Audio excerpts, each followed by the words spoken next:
And we're catching up tonight with Lloyd Clarke. Lloyd, it's fair to say that in the past you've sung about a mighty river, and now you're telling a story about a bit of an old salty and the dangerous trips of navigating the wild and woolly seas. I really wanted to show some diversity in the songwriting and let people know that I can sort of tackle different topics. But still, I mean, that was a great Australian story about the Lockhart ship disaster. I created the title Threading the Eye of the Needle, which is really a maritime term about the difficulty of coming across that great southern ocean and navigating into Bass Strait. So that's where the title came from. The Great Mighty Murray was the first one, did exceptionally well with that. I was so pleased, and thank you so much for your support playing that for me. And we're just following up with the second track, Threading the Eye of the Needle. Do you have a maritime background, or do you take an interest in that, to get the facts and that right? I do have an interest in Australian history.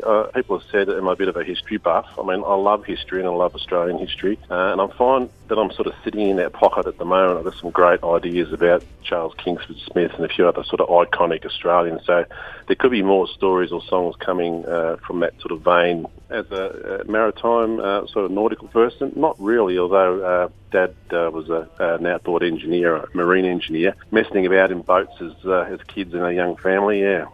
It's nice to hear the songs about the sea and things like that, and we're always hearing about, which, don't get me wrong, I love it, about our bushes and our farmers and all that sort of stuff. But to hear this side, there's so much more to the Australian history, and now that it's being brought closer to the forefront, people are starting to look and go, oh, wait a minute, there is more to Australia than Central Australia. All the way around us, we've got water, so let's bring a bit of that into it. Yeah, correct. Thanks, Tracy. I'm a little bit worried because it has more of a sort of a Celtic folk feel than what you'd probably expect from what's sort of currently played in top 40 with Australian country. But, Americana, country, alt country, country folk, it all sort of mixes and melds. So the song has a place, and I'm sure it'll stand on its own 2 feet. I wouldn't be too worried about the Celtic sound. I mean, the Bushwhackers have done okay out of it, and all of those type of people. Also, the Round Mountain Girls, they get that sort of Celtic feel, so I wouldn't worry about that. But I tell you one thing that you're going to have to make sure when you do these songs is absolutely make sure they're accurate, because the kids are going to be listening and they're going to be taking them to school and saying, no, Mr. Clarke told me that this ship sunk in 1862, so I'm going to be able to, and that's what's going to happen. We're going to learn our history thanks to Lloyd Clarke.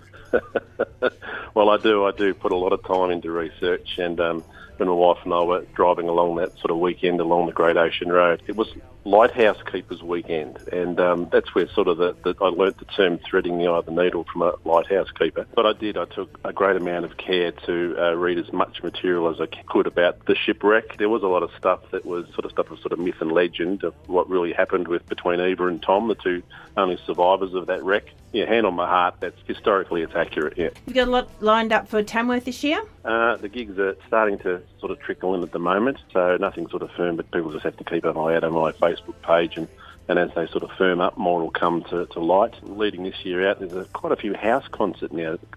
They're becoming quite popular. I've just recently supported Brad Butcher and one at a house concert, and I've got one with Rick Hart in the next couple of weeks, so I'm quite stoked about that. Well, if you want to keep an eye on and find out exactly where Lloyd's going to be at Tamworth this year, make sure you keep an eye on his Facebook pages and websites and all that sort of stuff. The current EP is I'll Sing You a Song, and right now here it is, the current single off that EP. Lloyd Clarke, thanks for joining us, Threading the Eye of the Needle. Heave away, haul away, we'll be threading